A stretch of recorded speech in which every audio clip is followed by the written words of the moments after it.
bako ndoriya rakada kuita kunge dumba rekuti unopindamo munogarika mune nzvimbo inenge inoti garikei munogona kuitirwa zvimwe zvinhu.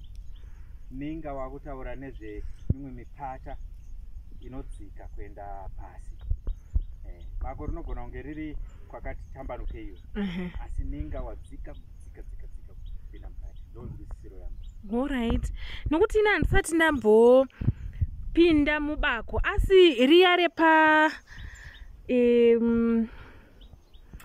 Chinhoe Caves. Chinhoe Caves chatoo chirungu, rine izwi raro. Ndo mapako vamwewo zvakare vanoti panzvimbo yekuti bako vanongoti ninga. Alright. Chinhu chimwe chete. Kumaumbirwo azvo. Saka ipo pano patiri padzimbaneti apa pane mapako aripo here?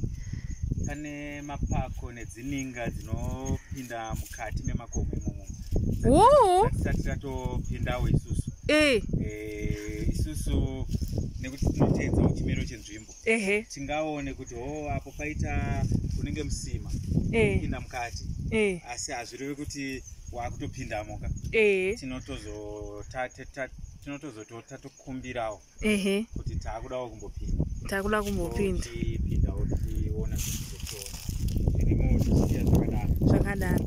Saka pano patiri apa ndo pachange pachivakwa musha weZimbabwe.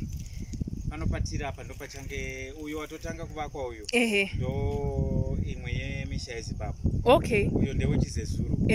Nekudaro varume vanonzwisisa mavakirwo echizezuru vatoripo. Vabata panobatwa nevanhurume. Panozoyo danho rimwe repiri. Panozobatwa nemadzimai. Saka madzimai achazopindirawo mukuita ravo danho. Kuratidza izvo kuti unzi musha pane chimiro kana zvimiro zviviri. Pana kushanda kunoitwa nababa nekushanda kunoitwa kwaamai. Zviri izvi zvinofanira kuti zvidyidzane kuti musha unzi dzinai. Itori mhuri. Nekuti baba vanenge vatoripo nevanawo. Mukatarisa pane kakomana kamwe kanenge kane makore kana 12. Kumirawo vamwe vane 10 kana nemakore 6 varipo vari kumiramira vachibatsirana nemadzibaba. Pachauya vana amai vanenge vaine vanasikanawo vanenge vachibatsirawo nekuti kudiki tunenge tuchiita tunosiyiwa tuchishena mukati imomo kuti tugare twakaziva. Zvakanaka, chirongwa chakanaka ichi. Tiri pano padzimbaneti apo patiri kuvaka musha weZimbabwe. Takatarisana zvikuru sei nefestival yedu inonzi Sounds of the Sacred Web kana kuti Sosa Wave, iyo iri kuitwa kutanga gore rino muna 2019 ichizoparurwa sefestival June 2020. Chirongwa ichochi chakabetseredzwa nemari inobva Culture at Work Africa ne-European Union. Kana kuti pachirungu tinoti funded by Culture at Work Africa and co-funded by the European Union.